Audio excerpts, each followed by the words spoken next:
When it comes to fitness, I've dabbled in many types of training, including bodybuilding, calisthenics, and whatever this is. However, there is one area that I've yet to explore, and that's powerlifting. One reason is that I travel a lot, so I don't always have access to the right equipment. Number two, my focus in the gym is primarily aesthetics. And number three, powerlifting looks pretty intense and I'm kind of a chill guy. However, despite all these facts, I'm also a very curious guy, so for the past 9 weeks I've been following Jeff Nippard's Powerbuilding program. So today I'm going to share with you my results as well as the positives and negatives of the program. So this program is an intermediate to advanced training program and is phase 1 of what Jeff now has as a 3-phase training block. The program works from percentages of your 1 rep max, which was a bit of an issue for me as I've never trained my 1 rep maxes. Unless you're a powerlifter, I really don't see the point of testing your 1 rep maxes. They serve no purpose in helping you to build muscle, and they also increase your chance of injury dramatically. Of course, today there is an app that will work out your 1 rep maxes for you. It's called 1 rep max, and for example, if you put that you bench 225 for 5 reps, and the calculator will guesstimate your 1 rep max around 253. Now, I don't know exactly how accurate these numbers are, however, for me, they seem good enough, and I'd rather do this than try and find out my bench press max and tear my pecs. Okay, so now to the training split. The training split rotates on a bi-weekly basis. Week 1 is 5 full body sessions, and then week 2 is 3 upper body sessions and 3 lower body sessions, and then week 3 again will be 5 full body sessions. All the sessions start with a compound movement and then some supplementary accessory work afterwards. Jeff also implements different training methodologies such as paused reps, and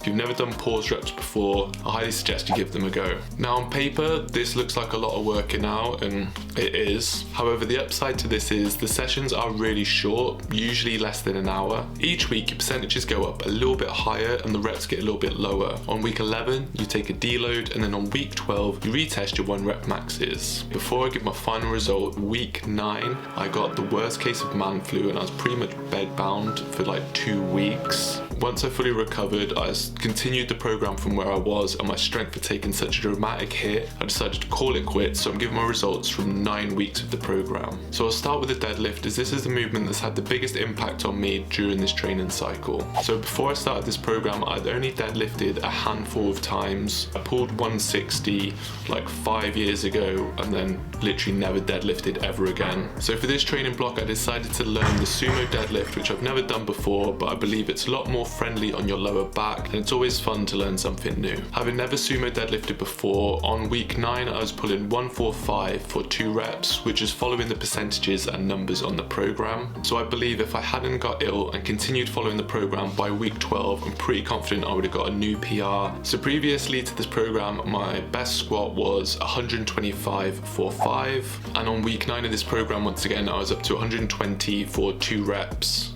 Once again, if I'd finished this program, I'm pretty confident I was going to get well over 125 with squats as well. Similar case again with bench. The best I've ever done is 100 for like 5 reps, and on week 9 I did 100 for 2 reps, so I'm pretty confident that I was going to smash that PB as well. Okay, so let's get to the pros and cons. Short, quick, fun sessions, completely new style of training for me. It's definitely fun watching your numbers go up and not being so physique focused. However, the main thing for me, and the main reason I wanted to do this program, performance squats, bench and deadlift multiple times a week is a great way to get better at squats, bench and deadlift. Deadlifts for me in particular, I always found difficult to keep my flat lower back and tight core, and over these 9 weeks you can definitely see the progression I made and feel much more confident pulling heavier loads with this movement, and I've now also introduced deadlifts into my current hypertrophy training program. Negatives. I found the training very taxing, maybe because I'm not used to these low rep ranges, but on the full body weeks, some days you did squats, then deadlifts and squats, I could barely walk, and I also found when chasing numbers with the strength training that you sometimes can start sacrificing form or technique in the hope to keep those numbers increasing, which can obviously quite easily lead to risk of injury. Also, if you're used to training for hypertrophy,